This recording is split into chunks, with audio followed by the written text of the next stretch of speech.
Estudo Bíblico 4.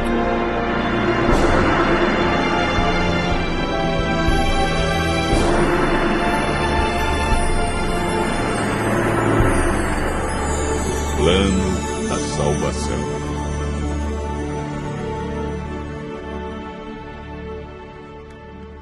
Para Deus, não importa o que fomos ou o que fizemos no passado.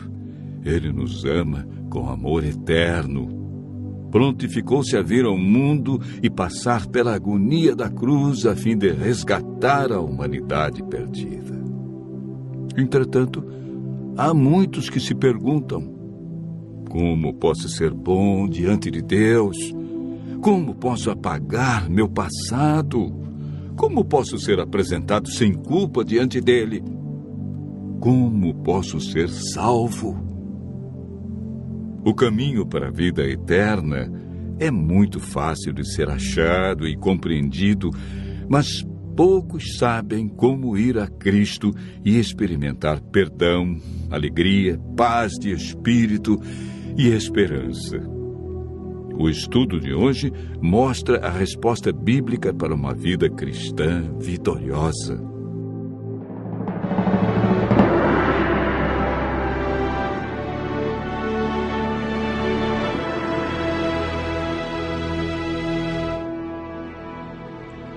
Assim que entrou o pecado no mundo, a divindade foi movida de compaixão pelos seres humanos.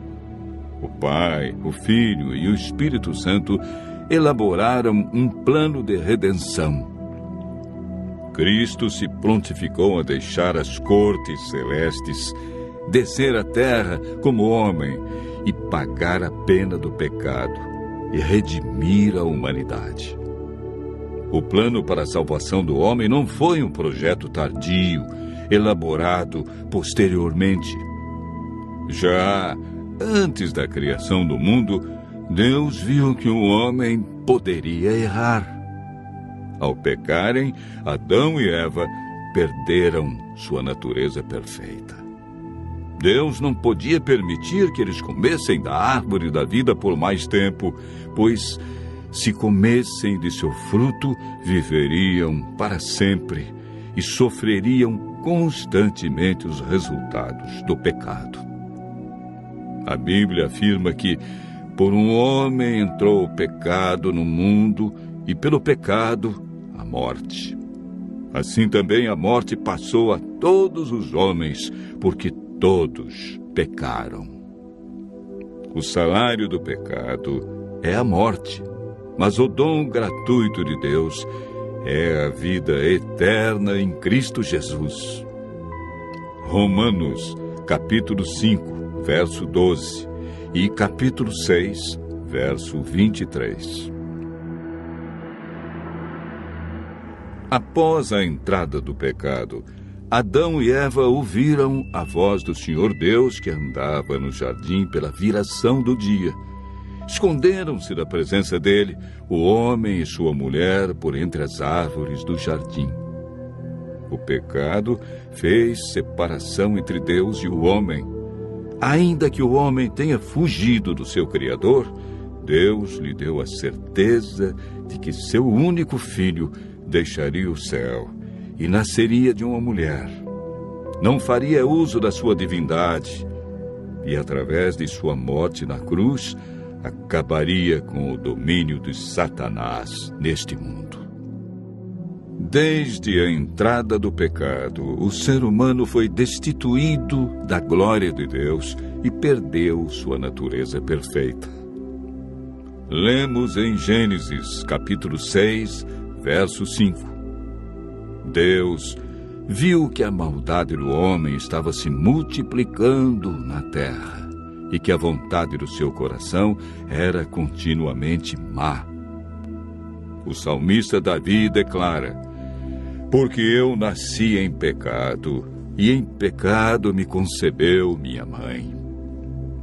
O profeta Jeremias descreve o estado do coração do homem após o pecado. Ele diz: enganoso é o coração mais do que todas as coisas, e desesperadamente corrupto. quem o conhecerá? Jesus afirmou que é do coração do homem que procedem os maus desígnios, adultérios, prostituição, furtos, falsos testemunhos e blasfêmia.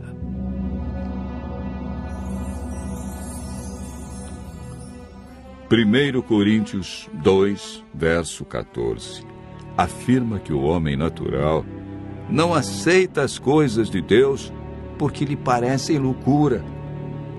O apóstolo Paulo relata a grande luta que existia em seu coração.